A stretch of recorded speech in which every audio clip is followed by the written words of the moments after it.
Welcome to another installment of our deck introduction series, featuring Mid-Range Hunter. Of the 9 classes in Hearthstone, Hunter was the most comfortable in the backseat of the previous meta.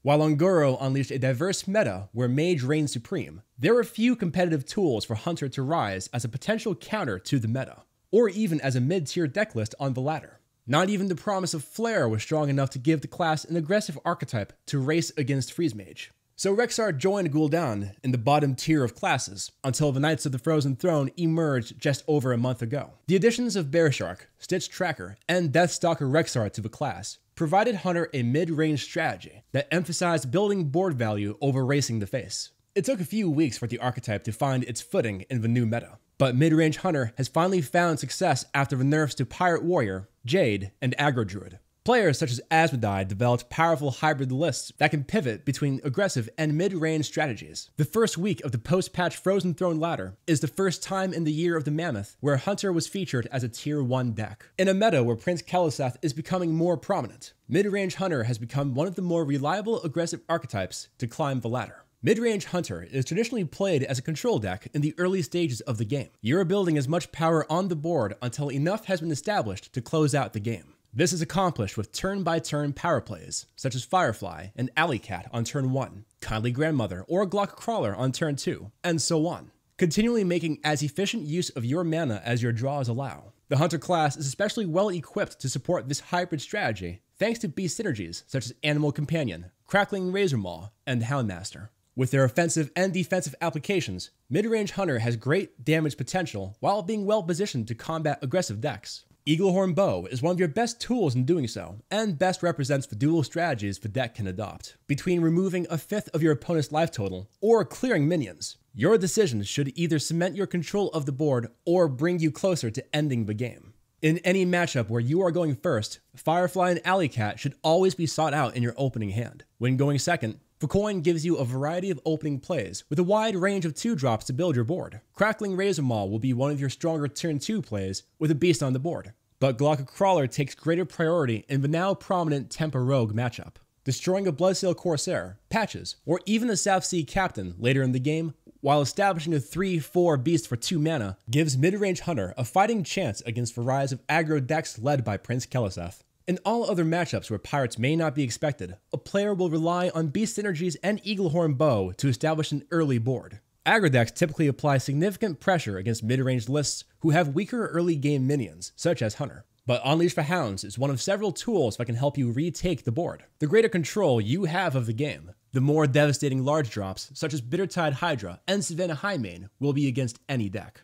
Control and mid-range decks provide some of the more favored matchups for this Hunter archetype. But Deadly Shot provides a means of removing threats that lets you hold on to your damage. Bearshark has risen for the Frozen Throne set as a difficult minion to remove, forcing opponents to trade minions into them or use AoE. Bearshark is especially difficult for control decks to respond to, making it one of the best targets for Crackling Razormaw to adapt. Establishing an early presence with sticky minions is a tried and true strategy for Hunter decks to crush control archetypes, with Bittertide Hydra and Savannah Highmane making for powerful finishers if unchecked. With the threat of kill command and the accruing damage of Steady Shot, most games with this archetype should end by turn 8 or 9.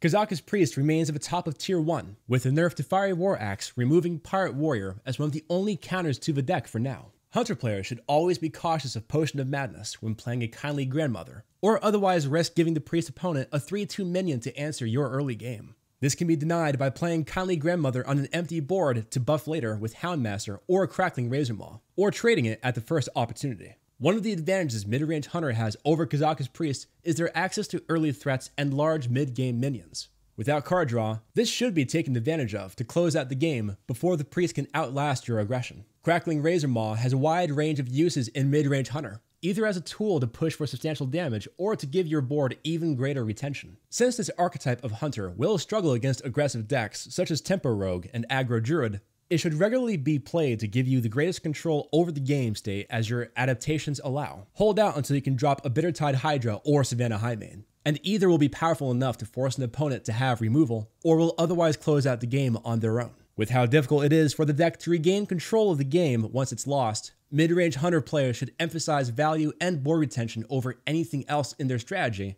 until it's time to reduce the opponent's life total to 0. Since mid-range Hunter struggles against aggressive decks, Finding any Surge and Tempo Rogue, Token Shaman, or Murloc Paladin should be responded with tech cards such as Galaka Crawler and Hungry Crab. Switching a Savannah Highmane or Bear Shark for Unleash for Hounds will also give you more to respond with in the crucial early turns of the match. These may seem like heavy switches to make, but the game state may not be favorable enough to play a Savannah Highmane on turn 6 if you've lost enough control in the early turns that it can be easily dealt with, putting you further behind. When facing more control decks such as Taunt Warrior, Kazaka's Priest, and Control Warlock, replacing your Unleash for Hounds and anti-aggro tech with double Savannah Highmane will give you reliable late game drops that will be difficult to respond to. Tracking can also be added to guarantee drawing your largest, most relevant threats. As the aggressive player in control matchups, mid-range Hunter players should be taking advantage of the class's damage potential to close out the game. That being said, Deathstalker Rexar has seen recent success in mid-range Hunter lists, and has become a key tech card as some of the highest ranks of Legend for Asmodai and Pheno, and provides an alternative to Savannah Highmane. Though several players doubted Build a Beast as a replacement to Steady Shot, the Death Knight gave mid-range Hunter a limitless onslaught of beasts that guarantee beast synergy cards such as Houndmaster,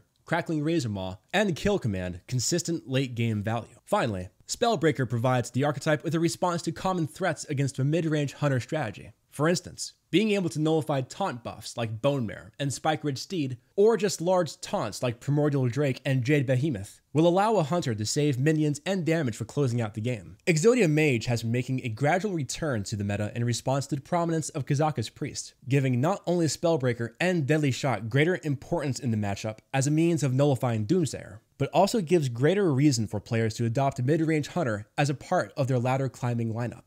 Mid-range Hunter has been extremely strong in the past, and after a long hiatus, had made a strong return as a Tier 1 deck in the first week of the post-patch meta. Though it now sits in Tier 2, the archetype contests Prince Keliseth decks in assuming the role as the most reliable aggressive archetype, and continues to have favorable matchups against control decks. In a meta where both control decks and aggressive decks clash as equals, with no one deck taking absolute dominance over the meta, Mid-range Hunter is a great ladder and tournament option, giving players a powerful deck that can win with sheer bestial power. Thank you for watching this deck introduction. If you enjoyed what you saw in this video, leave us a like and join us in the discussion below. Let us know what you would like us to cover in our next deck introduction. Finally, don't forget to subscribe to the channel for more Hearthstone news and Tempestorm content.